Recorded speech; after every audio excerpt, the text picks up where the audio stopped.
Excuse me, I'm kind of eating my lunch too. Oh, go for it.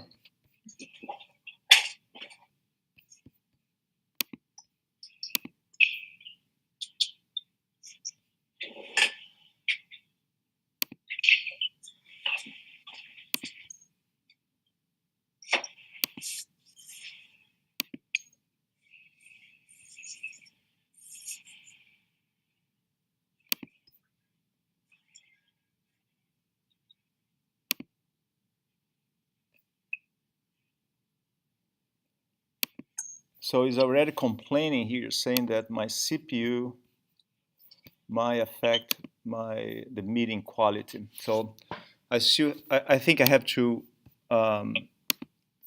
cut more data, but I haven't done that yet. So, but you guys can see, you guys can see the items. So basically, welcome both of you, and welcome all of you present in this big laboratory right here, full of people. But some of you might be watching this tape online, so I will send a link once I'm done process. So the items are pretty boring, but they are important, and I'm being charged to have them completed, and I have to complete this weekend. So I will try to get it done and send to Lynette. If not today, tomorrow, and pretty much that's it. But that's the first item that I would like to mention is the AST matrix and SLOs assessments that need to be done in the fall. So let me show you what this is. No, I think I have to show another thing here. Wait a second. Stop share. New share. This one.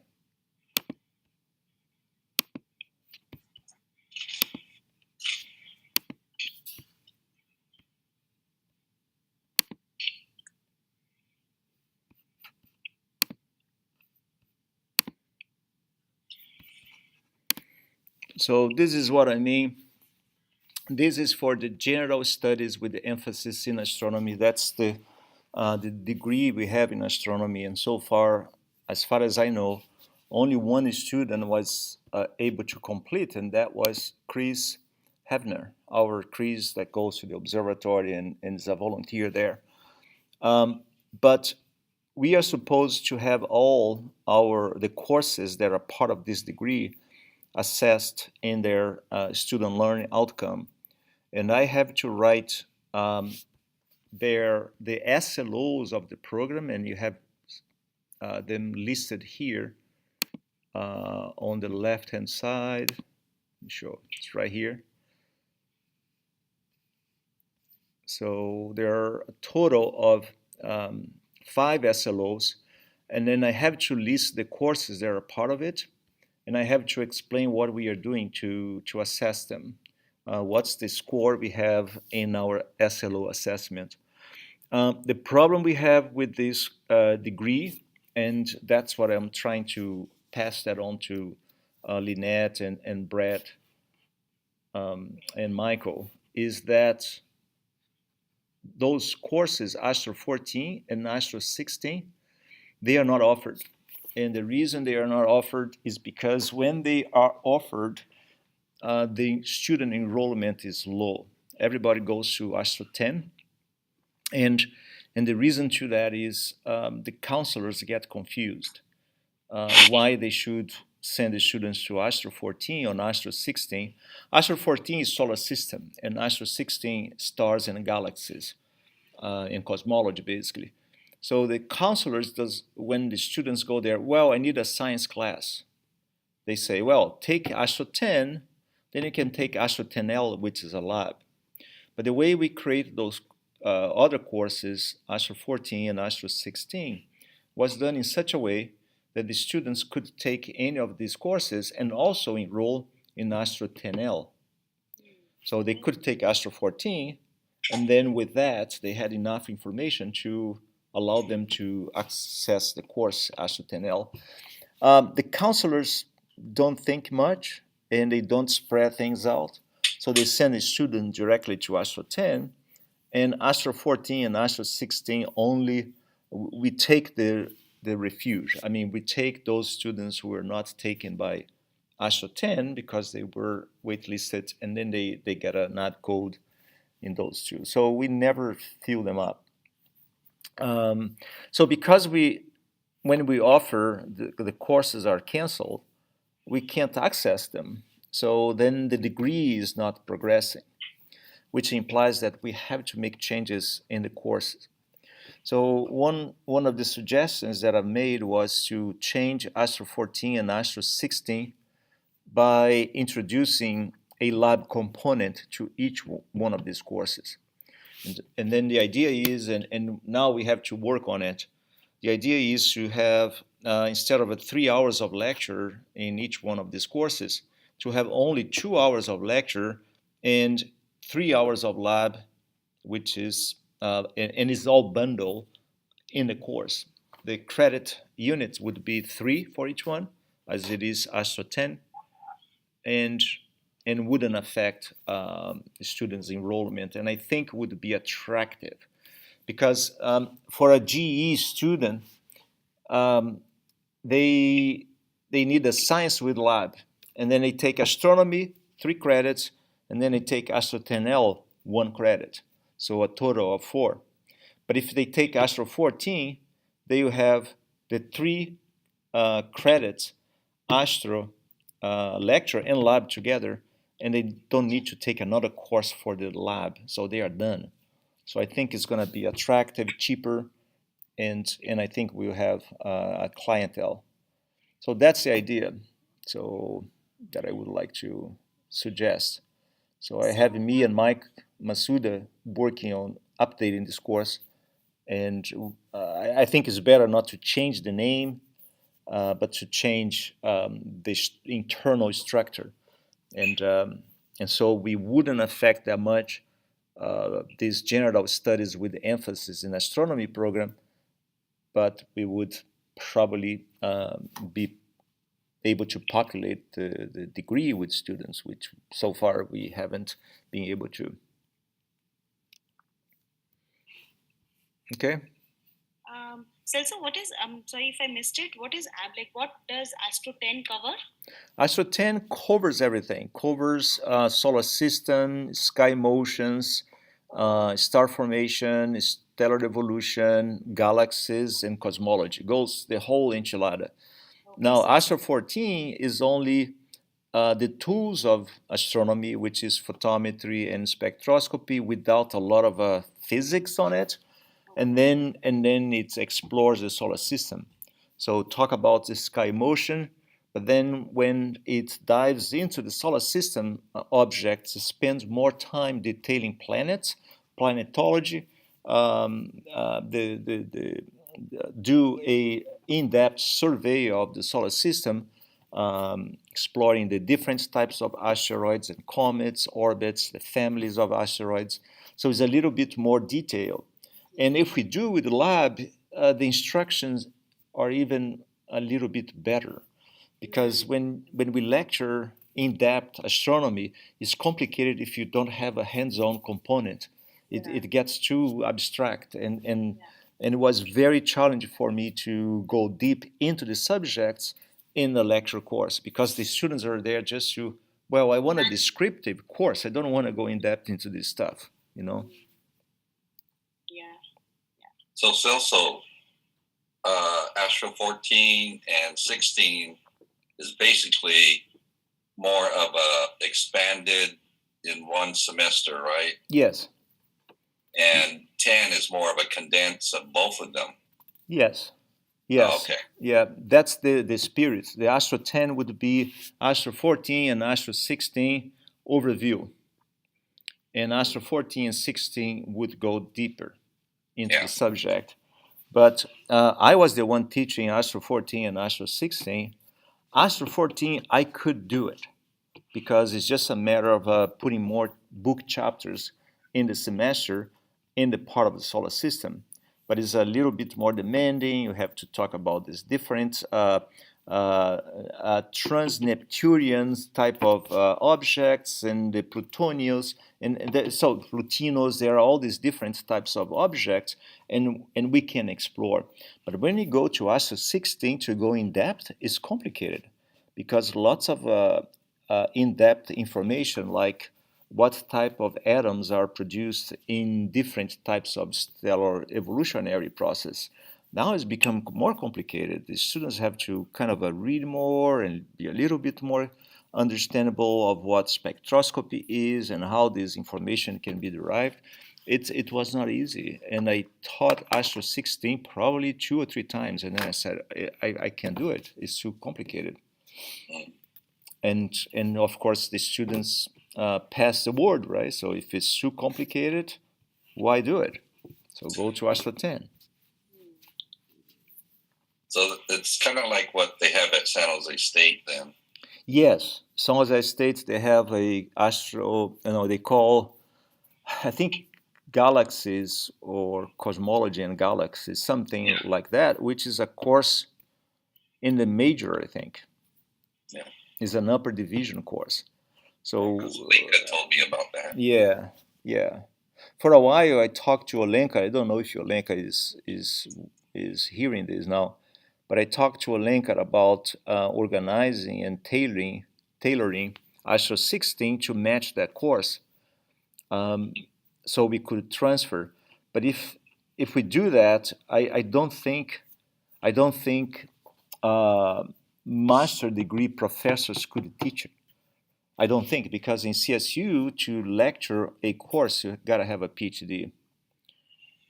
That is a part of a major, right? I think if you have a master degree, you can teach labs, but to teach a course in a major, I think you have to have a PhD, and that would be some problem. And there are other problems that Olenka brought because she knows both systems very well.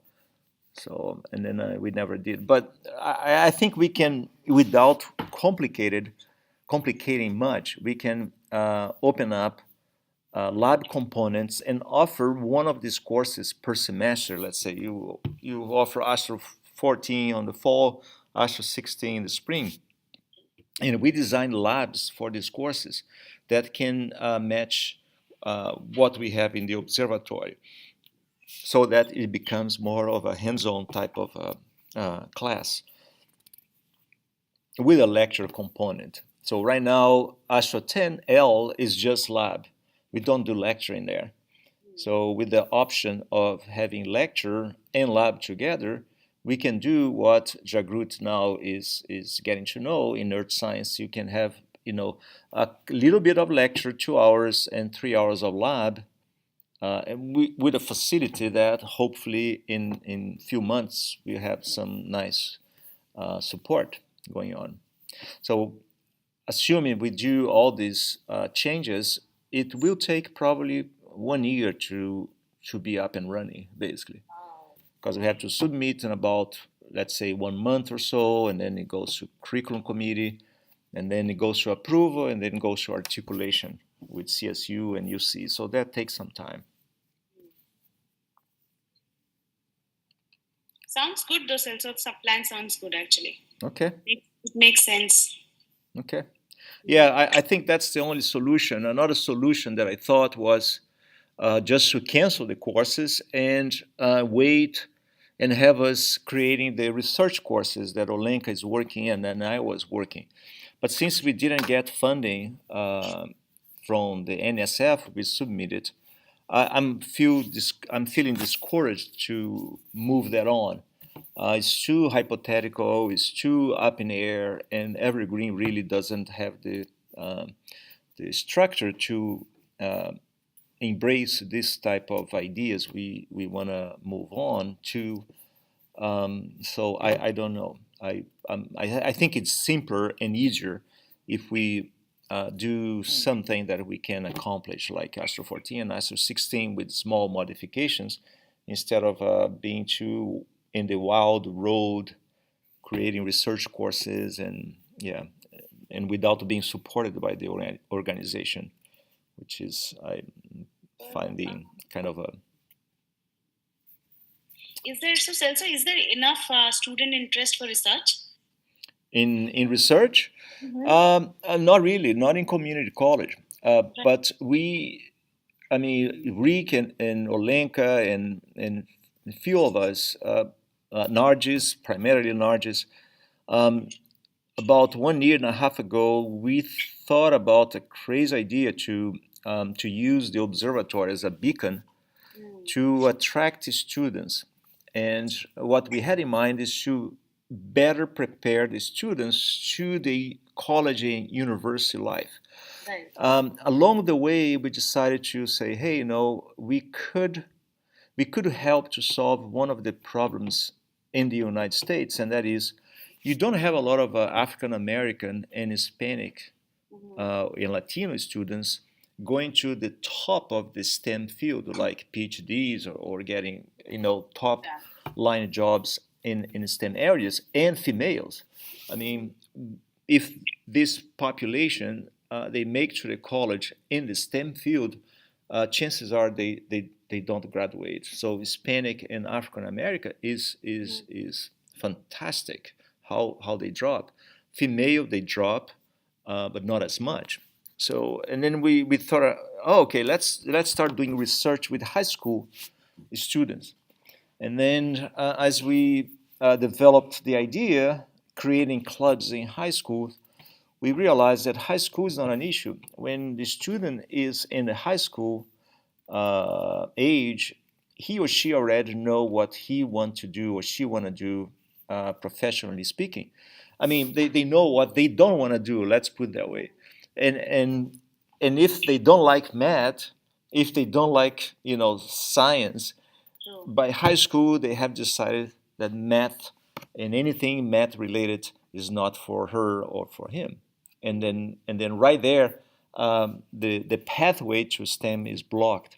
So then we thought, okay, we have to go to middle school, and that's where our project stands. We wanna outreach middle schools that are underserved, and identify students that might have some ability to follow up a science career, and then use the high school students as a mentor and bond them together. So we would be feeding the high school students with research projects, and the middle schools would be served by high school with our supervision. That's the big picture that we were involved. We submit to NSF 2 proposals, but we didn't go through.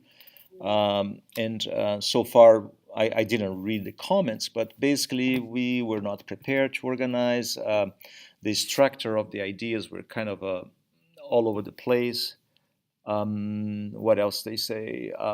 And they didn't see a lot of institutional support, which is required for this type of thing. Yeah. And also they pointed out, which is true, that we don't have a lot of background in education, in science education, which is true too.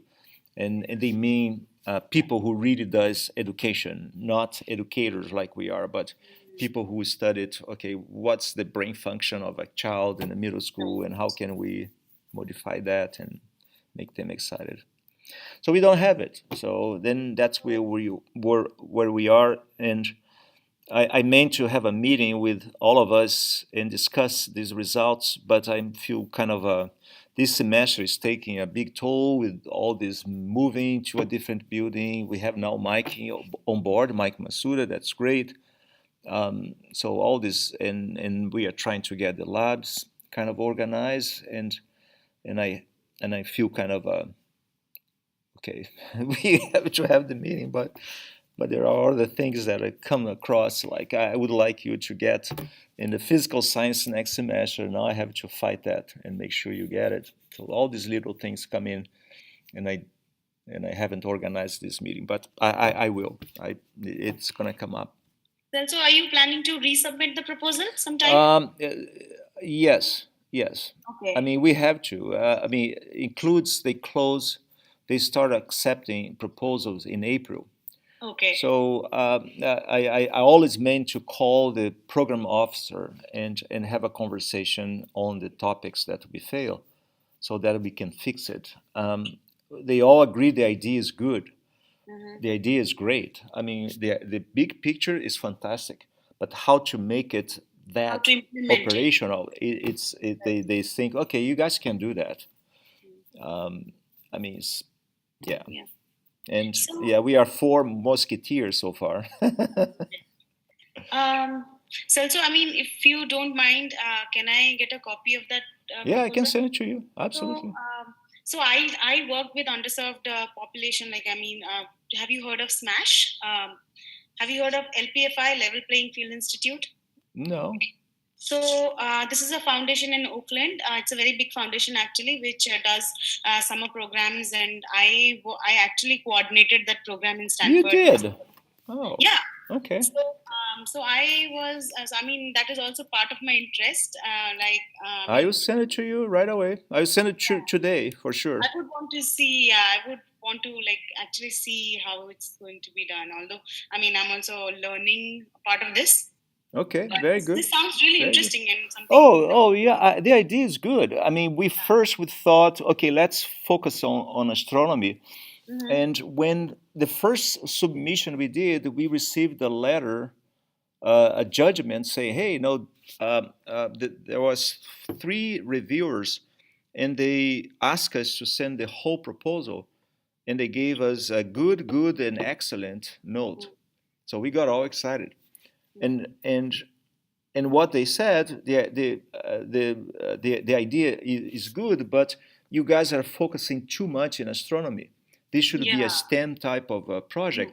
And then I like a crazy, I start to bring more people in. So I brought Siwan Fan. He's a professor at Hartnell, and he has some knowledge and skills and work with the students developing a high energy laboratory in physics. And it's like, Mm. okay, that's agreed. Let's put not only astronomy but physics in a high energy laboratory, and we Right. can even put astronomy with advanced modules in astronomy in this hypothetical lab and have honor students participate on it. And then I talked to Janice Toyoshima, she does biology here at Evergreen, and she got excited. And I talked to the chemistry people. They got excited, but they don't want to get involved because they are retiring now. You know how that goes.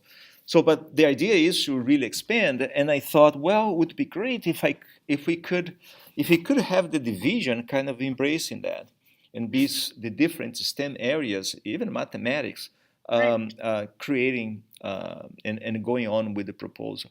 But we stopped. I mean, after we got the cold shower, we didn't get any response. I mean, the Evergreen, no one said anything. The president and the vice president, and even Okay. because they are busy, it's not something Evergreen does, and I felt kind of discouraged.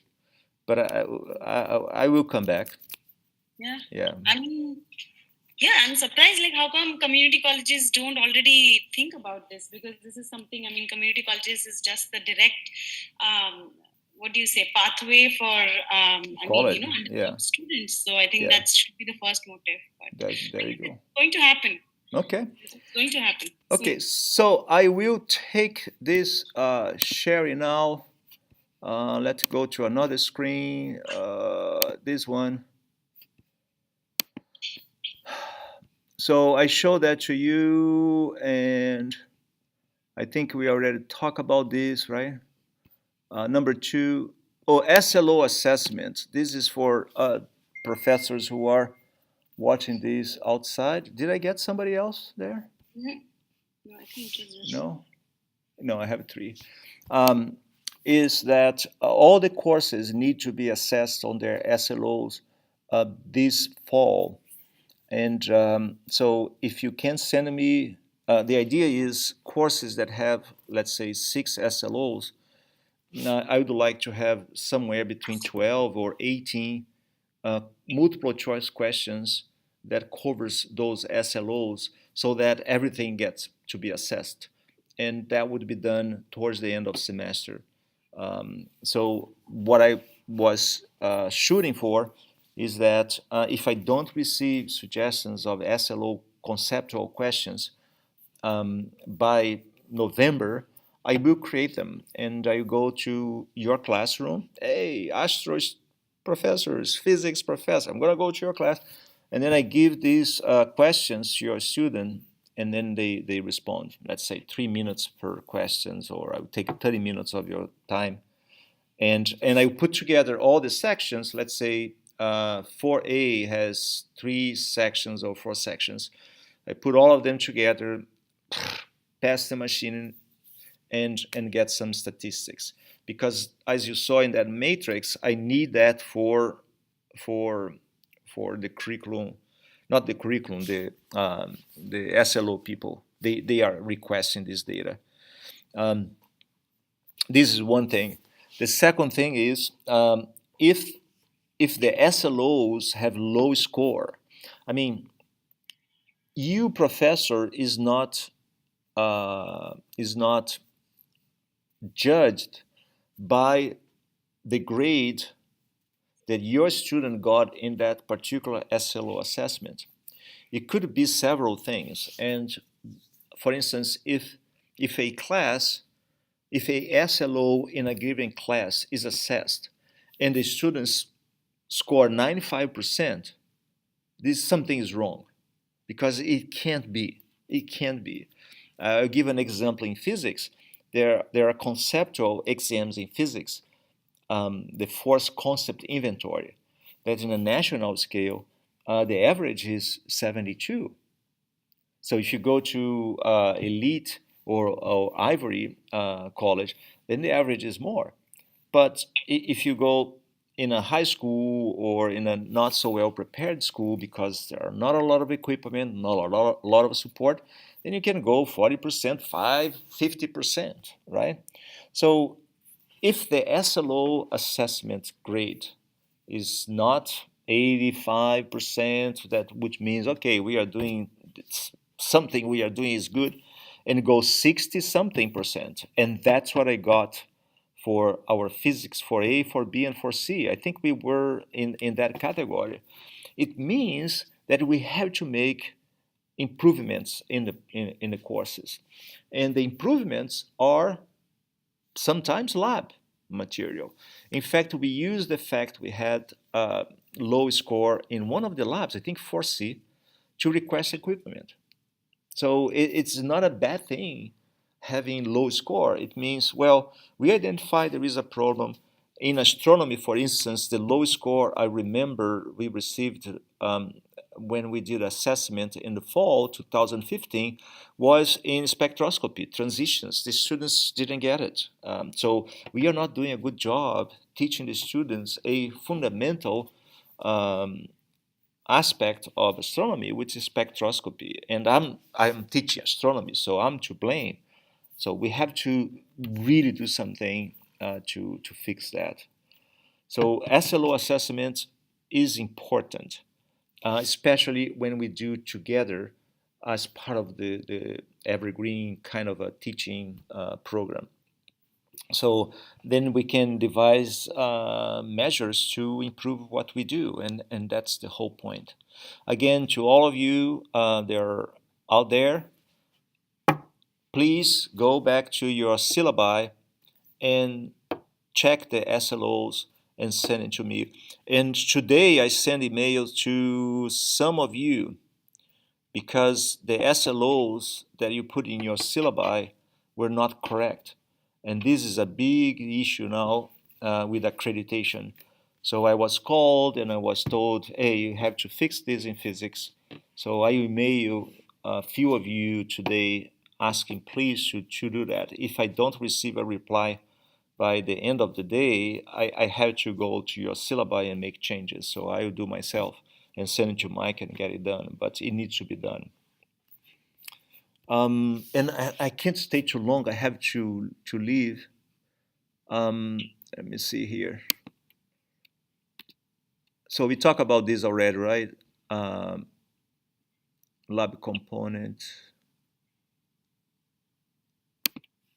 I don't know what this is. Add lab components 3 hours a week. Okay, so we talk about this already. Physics also has a matrix on the program, and I'm working on it. I'm not gonna show. It's like the astronomy one. It's all complicated, and I have to include mathematics too, because mathematics is part of the major. Program review. Review. This is a big thing. This is more for me and Mike Masuda.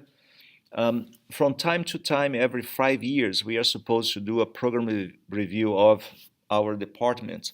And right now, we decided to keep together physics, astronomy, earth sciences, and chemistry.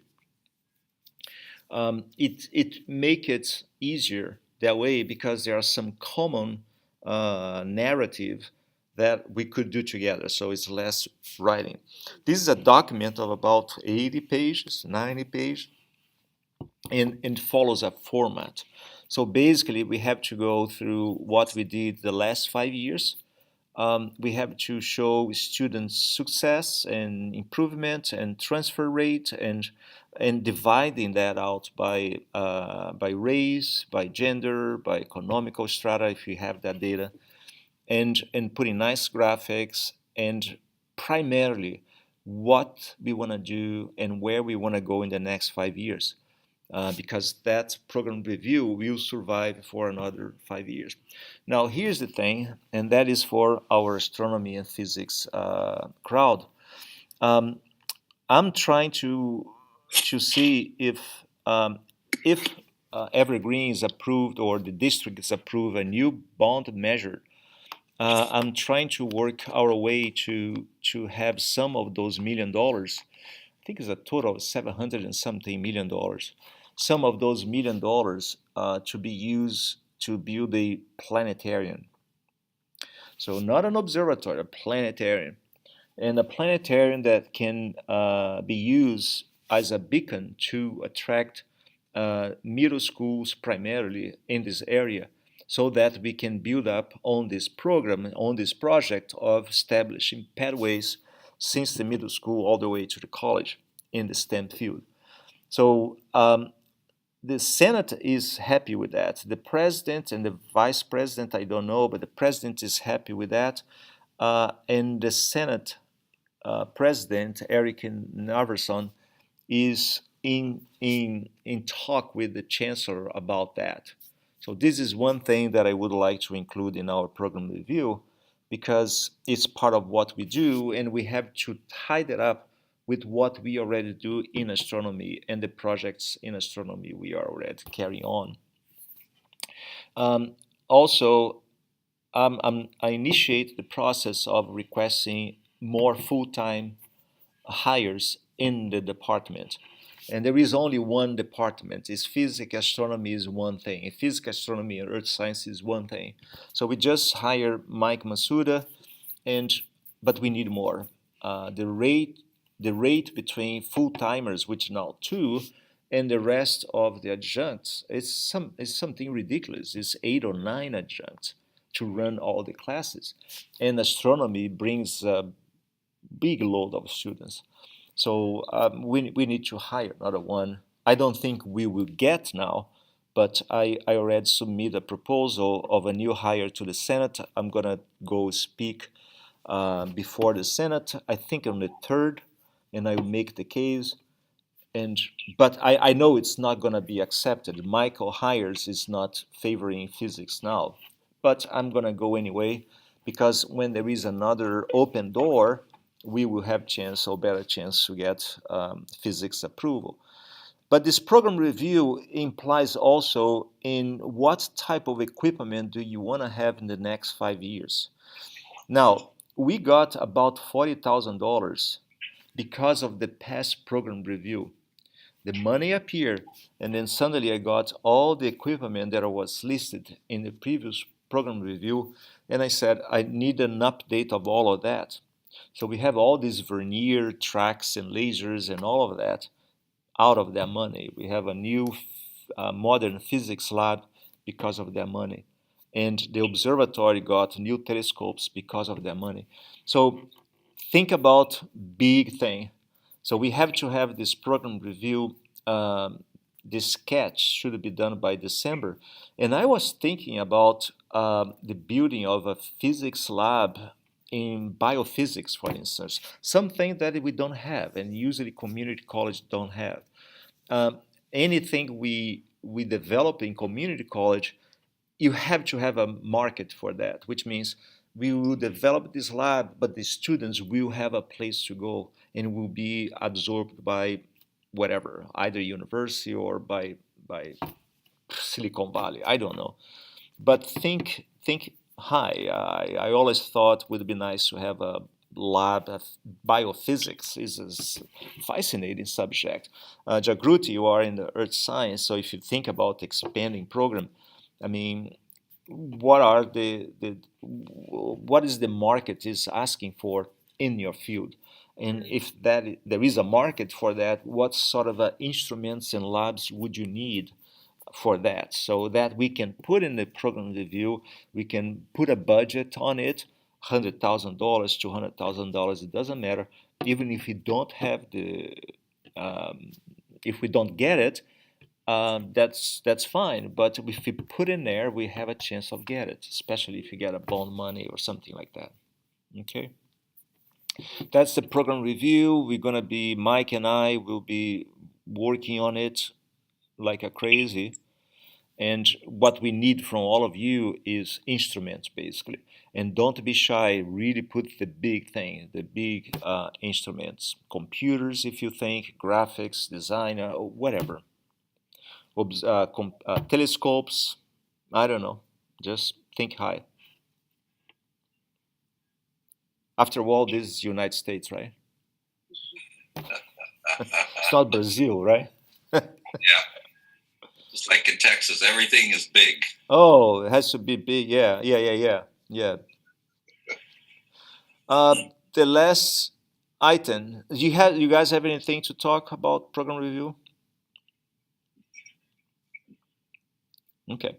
So the last item is federal work students. We have two students now, Erin Newell and Thing Huan. Thing Huan is helping and working with Van Duan from 3 to 7 every day, so Monday to Friday. And he's available. And which means when the evening labs start, Thing is going to be here, and he's in contact with Van Duan. Mike Masuda gave a very good idea to have the department purchasing a walkie-talkie. And the reason for that was sometimes we can't find the Van Duan because either is not in her time slot, or she's helping somebody in chemistry or something, and we need to communicate with her. So a walk talk would help. So Mike Masuda, which was one day he was looking for things, and we talk about it. He gave this idea. I thought was great. So Thing could have the walk talk, and then anything we needed, we could communicate with him. Those of you opening labs in the evening, and the same thing with the morning labs. I would have Erin Newell. She's gonna be primarily attending the morning hours and earth sciences. So she's going to be working now with us a little bit more closely. Another hiring that is pretty much in the plans for a long time, but now is almost concluded, is Rick Francisco. Rick Francisco doesn't need to go through a whole hiring process in the sense that we have to announce and put the word out there. Rick Francisco can, once all the pipeline is completed, the process of hiring is completed, he's going to be called by Michael in the math and science division, and then he's going to sign the paper, and we expect to have him on board sometime in October. So Rick, I mean, you all know him. He's a calm guy, and I mean, he stays 1 hour in one place, and he finds a way to fix and to tie it up and to make everything smooth and work nicely. He was to the earth science, and in 30 minutes he fixed tumblers and rock slices and you name it. So I'm very excited to have you, Rick, and I hope all of that come through as soon as possible. You are being hired primarily for the observatory and to give assistance to the professors, especially now we think about expanding some of our astronomy courses. Yeah. So I think that's your priority. But you have fun in physics too, I'm pretty sure. Oh yeah, I had fun yesterday. Yeah, you find the way to put your skills at work. Well, even the earth science was kind of nice to work on that equipment that you have there. Yeah. Yeah, some equipment I don't even know how to use it. There is one, I don't know if you notice, is the one next to the sink. You slice rocks in there too. It is smaller. Yeah, But the smaller one, yes. yeah, but it's not easy to hold that rock in place, and it's not safe. And I suspect the way I'm doing is not the right way. So yeah, we have to spend some time there and Yeah. look at it. Or look up the model and go online and see the manufacturers, There you go. see how they have everything information on it. Okay, so let's do that. And pretty much that's it. I have to leave about 2 o'clock and go to pick up a medicine for my daughter. So I apologize for that, but those are the items that I have in place, and I think the most important one are these SLOs matrix or PLO matrix that I have to get it done, and the program review. And please don't send equipment, and think about labs, big labs. And Rick, I was thinking about biophysics. That would be nice to have a lab on biophysics and see which CSU. I know CSU Fresno has a great department in biophysics. We have to think and see That's a what future career in astronomy. in astronomy. Yeah. Well, yeah. How you going to plant your food up in outer space? Out in space, yeah. Astrobiology, go in the Olenka's field. Yeah, astrobiology. We should have a course in astrobiology in astronomy. So if we do a course in astrobiology that involves lab, what equipment do we need? Or what lab modules we have to purchase? In DNA and all the RNA and all these complicated issues, which I never learned. So what can we have? So think really high because we never know, the money comes by and we can have it. Yep. Okie dokie. Okay, so. All right. Nice All talking right. to you. Okay, have a good weekend. You too. Okay. Oh, don't forget. Yeah. The black moon tonight. Black moon? Yeah. I know the moon was waning 2 days, so it's a new moon today, isn't it? Or close to? Yeah, they said today was the second black moon in this month. What is a black moon? Is a new moon? It's a new moon twice in a month. Oh, okay. All right. I will be watching. It's funny they're making that a big news item on the media now. Oh, is that right? Yeah. All right. People will be going outside looking for a black moon. Oh boy. Asia Group. Sorry, my laptop died. Oh boy. You That know. happened. Battery. Yep. Well, we were in the finally giving goodbye. Okay. Yeah, so I will let you know what comes by on Monday. Okay. All right. Yeah. Fingers crossed. All right. All Cross right. fingers. Bye, Celso. Bye. Bye. Rick. Have a nice Bye. one, and I will send you the includes proposal. So Sure, you can sure. read I it. would want to Any see idea, that. I would really appreciate it. All right? Thank you. Okay. Bye. Bye. Bye-bye.